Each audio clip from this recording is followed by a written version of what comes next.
Good afternoon and welcome to everyone who's joining us today. International Market Centers and Design on High Point want to present TrendWatch Fall 2020 Part 3, Prologue. It's being presented by Julie Smith-Vincenti with 9 Muses Media, and I'm Kim Porter, the Senior Programming Manager for International Market Centers. As a reminder, if you would like more information on our upcoming webinars, open showrooms, digital resources that we have available, and High Point Market, which actually starts next week, October 13th through the 21st, please visit our website at imchighpointmarket.com. This presentation is CEU accredited and will be emailed out with information for that to those who registered through Zoom. And we'll have a question and answer session available afterward. If you have any questions, just click on the Q&A tab and you can submit your questions there. Julie, I'll let you take away and present Prologue. Excellent. Thank you so much, Kim, and thanks to those of you who are joining us today, as well as those who are joining us as repeat visitors. As Kim had mentioned, this is our 3rd chapter in Fall 2020 TrendWatch program, and this is titled Prologue. Welcome. Prologue is a showcase of understated yet grand furnishings that speak to 20 and 30-somethings who are on their way beginning their journey toward home ownership. Before we dive into our program, just a couple of the housekeeping items just to reinforce some of what Kim had said. At the end of each webinar, you're going to receive a link that has a PDF of the products that are part of our curation. Those links should be available for all 3 of our TrendWatch programs. And just to reinforce as well that as you're planning your High Point Market sourcing, whether it's going to be virtual or whether it's going to be in person, just remember to find a list of the open and confirmed showrooms at highpointmarket.org. And of course, it is encouraged that you make appointments this season. Just bear with me as I get our slides going.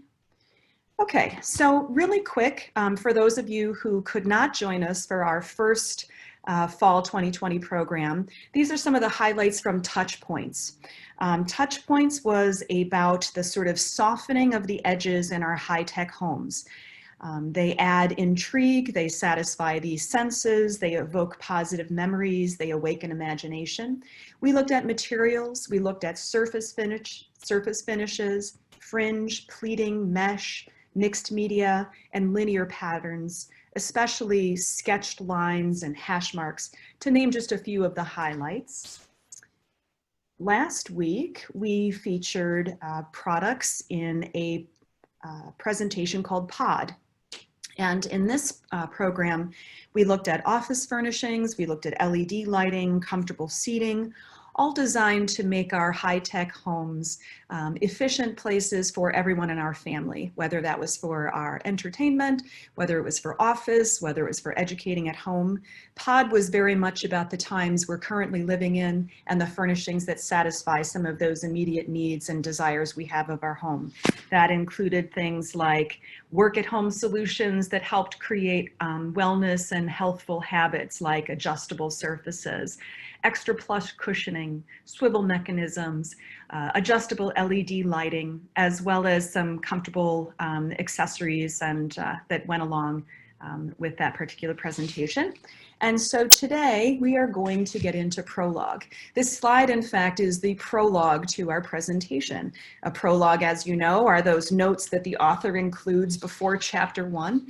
And so with this slide as our prologue, let's look at some of the things that used to, as early as a year ago, shape some of the path to millennials and their first home ownership, their first home and their path toward home ownership.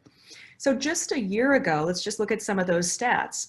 When asked the reasons why they haven't bought a home, The respondents in this poll that was conducted back in September of 2019, they cited their income levels being too low, that the cost of living is too high, that they were carrying too much student loan debt with them, as well as a couple of other reasons. And some of those same reasons were true amongst all the generations that responded in that survey of participants who had never owned a home before, but specifically the cost of living too high and the student loan and having too much debt in that area spoke directly to why millennials weren't considering a home.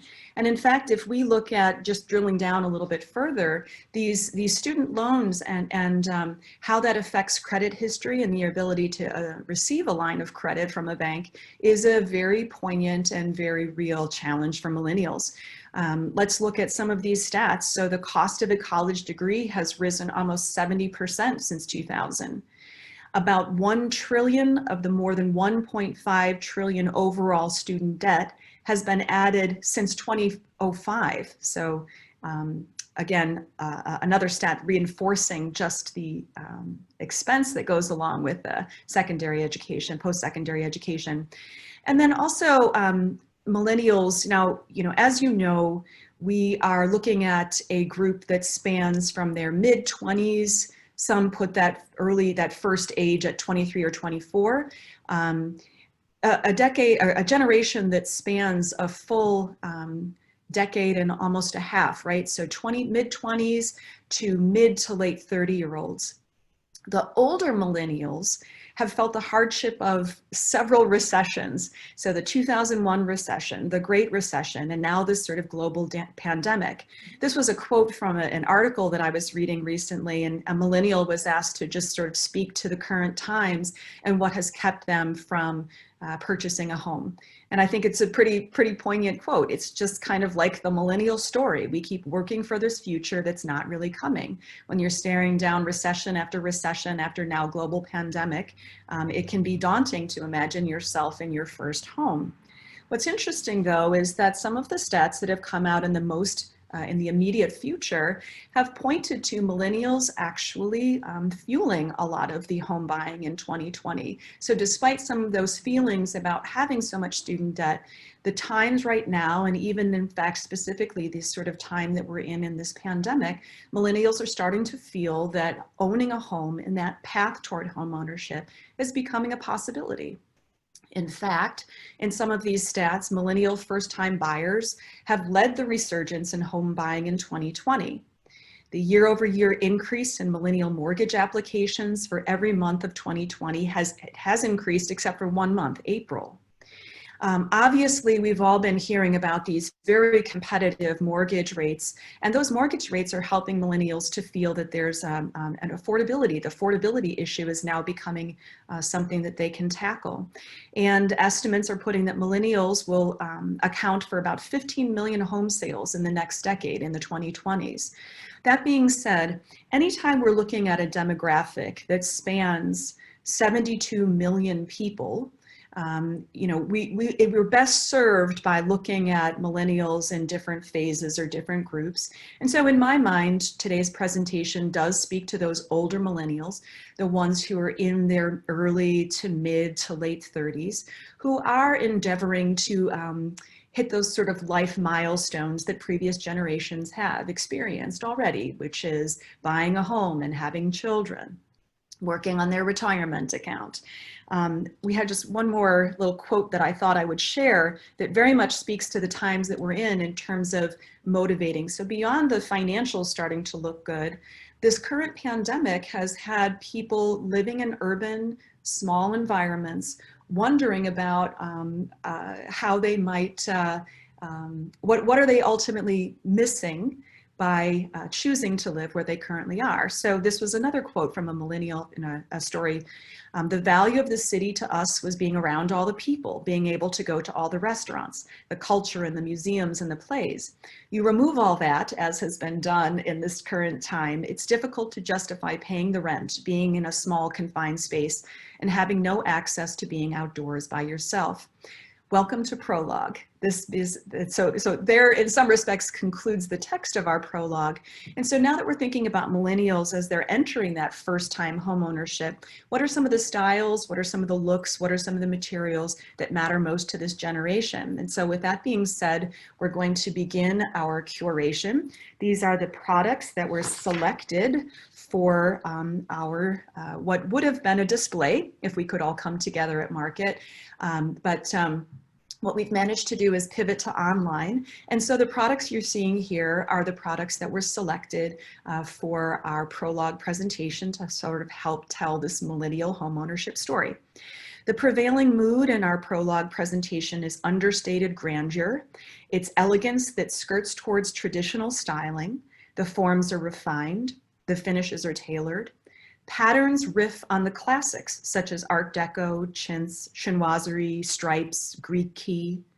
These familiar elements of classicism harmonize alongside modern day expectations of comfort, convenience, and performance. In Prologue, we show some customization options, but curation is really what resonates here at the top of 2020s. So on the screen now, you're seeing some examples that speak to that mood and that style, that preference, that vibe. So to begin in the center, we have an area rug from Horanian Rugs Sumbrella collection.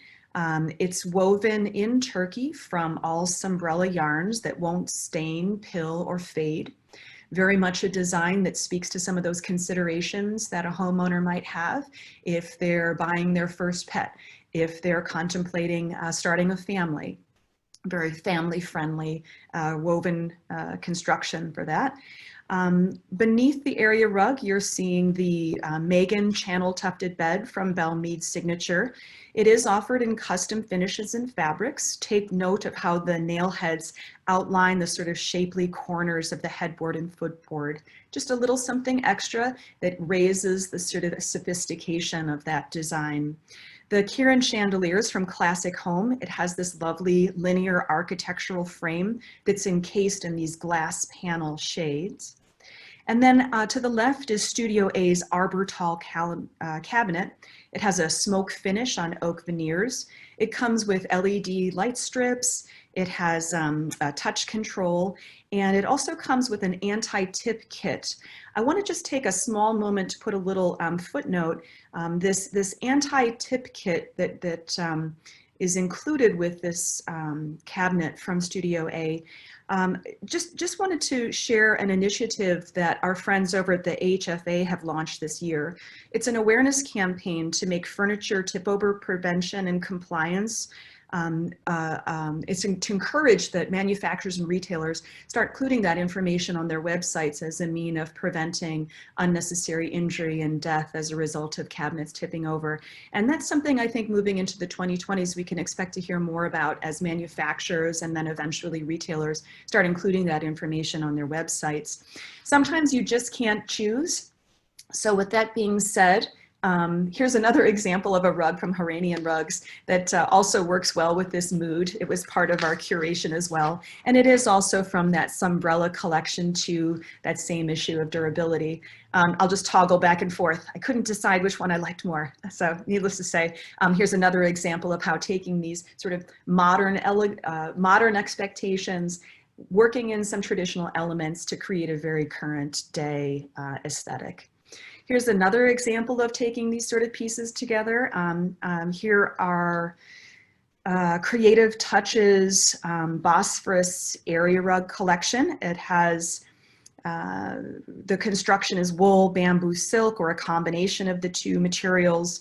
Take note of the very, how this sort of tile inspired pattern is created through high-low texture. If you attended Touch Points, that was our other fall 2020 presentation 2 weeks ago, you heard me talk quite a bit about how tile as a material is incoming, a lot of interest in that material, not just as a floor covering or a backsplash, but also as accent wall, a lot of interest in tile patterns. I love how in this particular design that sort of hand piece comes through, and so not every one of these repeats is perfectly symmetrical. We have a cabinet from BDI. This is the Align Media Cabinet. It's shown here in the gray finish. It's also available in a white finish. Take note too, if you were in last week's presentation on Pod, you heard me speak quite a bit about linear patterns and these sort of linear effects that are important moving into the decade ahead. And then to sort of round out this look, a nod to precisionist art and modernism. These are from Celadon Art, their Access Construct series. These are giclées on fine art. Another example of the tufted bed option. This is from Studio A. This is their channel bed. Choose king or queen, the epitome of sleek sophistication. Take note that the headboard is fully upholstered on the back, and so the homeowner is able to float that in the room. We are very keen to feature color palettes for 2021 as we come together here at the conclusion of this year. And so Sherwin-Williams, almost one of the first to markets with their color of the year pick for 2021. This is Urbane Bronze. This color is very much about incorporating natural elements, that's sort of working with biophilic designs, filling our spaces with light, and this sort of warm hue, which is plays really nice as well with cool values too. Sherwin-Williams introduces a color mix forecast that has upwards of 40 different colors. And so to that end, in some of our selections, we're showcasing that Sherwin-Williams palette for 2021 in play. They called it Rhythm of Color, I believe. And some of the hues that you're seeing here above these lovely Peacock Alley pillows are from the Sanctuary and the Encounter palettes. Another example of those palettes in play, this lovely image that I think absolutely epitomizes this idea of formal decorating, traditional elements, but always that sort of undercurrent of casual, that sort of undercurrent of relaxed, that undercurrent of nothing's too terribly stuffy, and it's all very livable, but still has a sort of formal elegance to it. Take note then again of the colors on the left side of your screen. Those are also from Sherwin-Williams, and they speak to something. If you've been to any of my presentations throughout 2020, you know that we've talked about this transition of millennial pink into the terracotta hues, and now what we're starting to see in the way of these sort of lavender and purple and pink-kissed purple hues.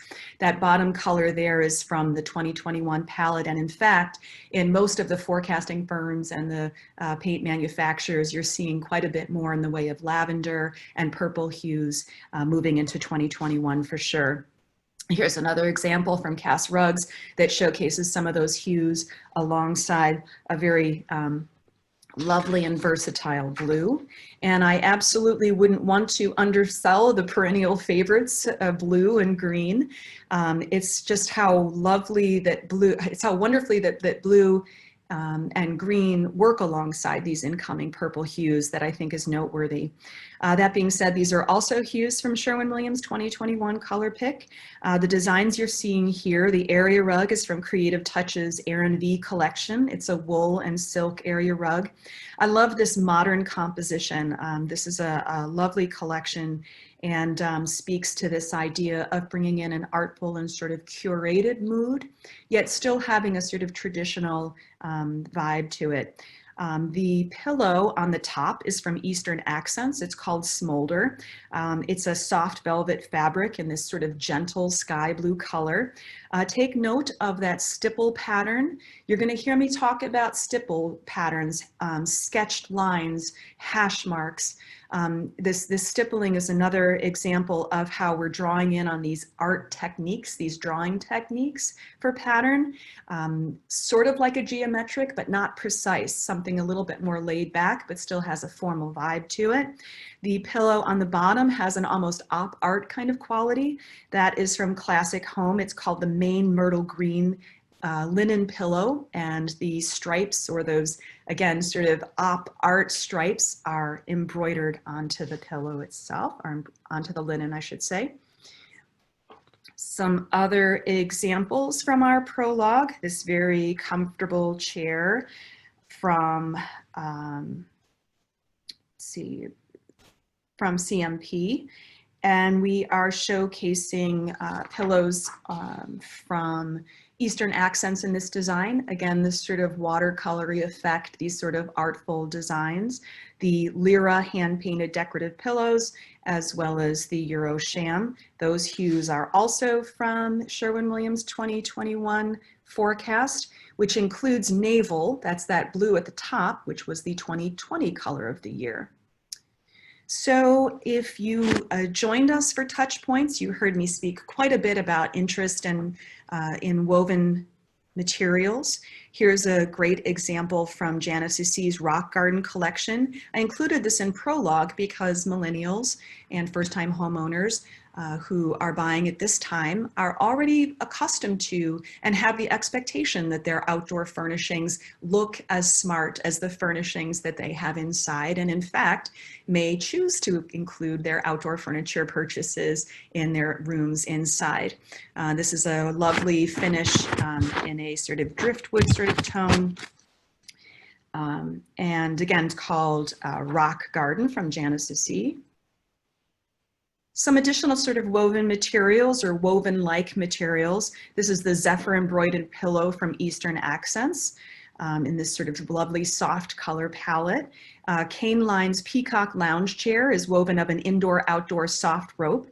There's no question though that this indoor-outdoor design is likely to be inside when you use the black leather cushion that comes standard with the chair.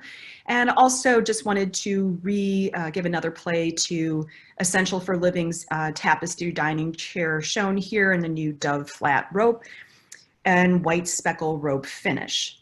Now speaking of indoor outdoor, some additional designs that have such wonderful shape and such fun finishes that are likely to find a place inside, and millennials and the audience for our Prologue presentation are likely to bring those outdoor furnishings inside. This is the Bolero coffee table from Union Home on the left and Tove Furniture's Delta Ivory Concrete side table on the right. In terms of conveying those formal elements, some designs go a little further than others to do so. Here you have these spherical ceramic fireballs from Home Fires in this sort of smooth finish. Add in these polished brass chenet and you have an immediate homage to traditional. The fixture on the right from Christorama, that's Odell, and has a lovely black and antique gold chandelier. One of the things to take note of in terms of silhouettes and forms in lighting moving into 2021, this sort of open cage design, and I'll show you some additional examples a little bit later in the presentation.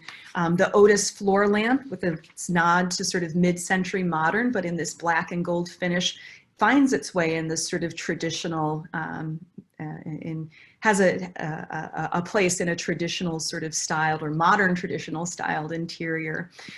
We've shown you some of the sort of cooler personalities in Prologue. Here's some of the warmer finishes. So here is where our yellows and our golds and our warm wood finishes shine. On the left, we have a collection, bedding collection from Amity Home, has a sort of cotton sateen look, and it also speaks to some of that sort of nod to sort of hospitality trends and sort of crisp hotel look. That's kind of how the company described it. Note too that sort of Greek key motif, just a little bit of a formal element to give our rooms a sort of modern yet grounded look and feel. Bungalow 5's Giselle cabinet is patches of leather that are stitched together to form this fun geometric pattern that feels a bit almost Art Deco. The Celadon Arts mixed media piece I included just because I loved how that sort of loose shape of the cut veneer mimicked the Greek key. We featured this piece in Touch Points 2 weeks ago. And lastly, the table from Indopuri. This is a 32-inch table in a finish called Farm Walnut. Some additional designs that made it into our curation that speak to this idea of modern sensibility grounded in some traditional traditional elements or traditional mood. We have here an area rug from Samad. This has a very lovely construction story. It's part of their Triumph area rug collection, classic hand-knotted designs made in India from New Zealand wool. It has that low sheared antique look that works in both modern as well as formal settings. The trays in this neutral colorway are from 3 Hands. And lastly, the table there is from Jonathan Charles. It's the Toulouse cocktail table, which has some lovely brass inlay as well as a walnut veneer to create a formal look that wouldn't be out of place alongside a contemporary upholstered piece. Blues and yellows come together in our prologue story. This is Global View's broken pediment mirror with gold leaf frame, 61 inches high. It's made in Italy. We have a pillow from Eastern Accents Indochine Art Deco collection. Bronze and blue come together in this sort of embroidered pattern. Left Bank Art provided the wall decor that you see. That's a sort of modern complement to that traditional pattern in unique Looms Whitney area rug right in the center of your screen. These cheerful yellows and powdery blues. These rugs have a super easy to maintain story. It's a pretty thin profile, and so ideal for high traffic areas and family friendly design indeed. Lastly, that Hawes bracket is from Van Collier. It's part of their Ginkgo collection. Love how that shape complements the Eastern accent pillow as well as the sort of modern wall decor you see there. And lastly, a sort of bold and vibrant color story in the blues that we're presenting here. The drinks table is from Carolina Chair and Table, very versatile design that moves its way throughout the home. We've paired that with the Pippa's Abode wallpaper from Stanton Gray, this sort of vivid pattern and vivid color. RFA Decor's Carmen is by artist Jeff Schaub. It's a perfectly timeless piece, but it's also quite trendy too, in that it's featuring lace and it has florals and it has an aviary motif as well as this sort of indigo ink technique in the background.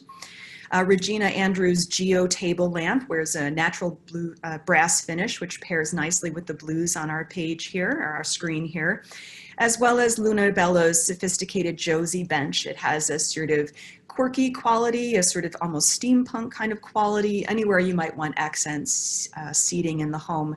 I love how the tufts have those tiny little bits of gold.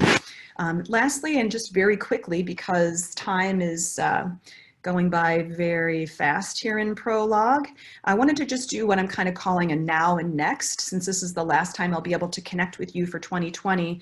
Moving into 2021, please be mindful of how floral patterns will continue to be strong moving into the year ahead. This slide is from a presentation that we gave over the summer where we looked at these verdant pastel and pastel colorways. We saw how floral patterns were meshed with digital motifs. Moving into 2021, the color swatches on the left are from Pantone's 2021 palettes, specifically one called Fleur. I included this image because I wanted you to see this beautiful sort of embroidered pattern on a very menswear inspired denim backdrop.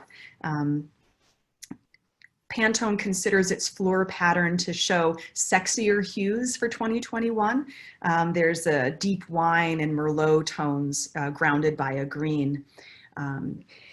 Avian motifs were top of mind for us this year, and as we enter into the 2021 season and sourcing season, we're seeing butterflies sweep their way in, especially vibrant varieties. The pieces here from the left, RFA Decor, Madame Butterfly 2. The wall decor Gucci Rainbow Flutter is from Stephen Wilson Studio. And the vase is not part of our curation, but just wanted to include that. That's from the Cloudy Butterflies by Claudia Schiffer collection that launched earlier this year. Being mindful of mint and the role that this hue will have moving into the 2021 season. This slide here showcases India ink and various artistic techniques. This is from our pod presentation from last week. What I'm interested in following regarding blue is we've seen a lot of color complements from the color wheel. And so with purple incoming, are we going to be seeing that same sort of color complement story where purples and yellows come together? This is a new fabric collection that made its debut recently. Speaking of those blues and those yellows, purples and the yellows and the greens coming together, the Continuum Palette is from Sherwin-Williams 2021 color mix. And we featured this lovely bedding from Carol and Frank to illustrate that palette in play. And as I mentioned at the top of the presentation, our touch points looked at various textures and the tactility of products and just how engaging we're finding those as we seek homes that help to soothe us alongside these very high-tech zones. I mentioned cage designs, and I mentioned these linear sketched patterns. The sort of designs you're seeing here are from our pod and our touch points presentation. You can download those PDFs. Want you to be mindful of pleating and sort of ribbed textures as we move into 2021. And here's two examples from our Prologue curation that show that we have the Malia, pleated gray velvet settee, as well as the console table on ring stand from Sagebrook Home. Wanted to just sort of leave you with this fun design from Be Outspoken. We've been featuring this company in each of our TrendWatch presentations, a custom story where you get to choose the message, and it seemed appropriate that in the times that we're in and our sort of final farewell that we all sort of choose to shine. Thank you so much for joining us for TrendWatch Fall 2020.